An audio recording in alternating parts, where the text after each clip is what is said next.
বলে তুমি শুনলে ভালো, এই হলো সোজায় স্বপ্নের লাশ কাঁধে নিয়ে ওরা কেন চলে যায়?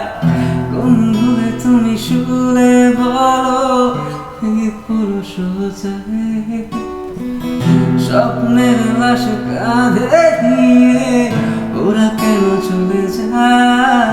জীবন পথে চলতে শেখা যেন হাতেরই ছোঁয়ায়, আজ ভাঙাবো খুঁজে হাসি মুখ দেখি জলে সে চিতায়। এ মামা ও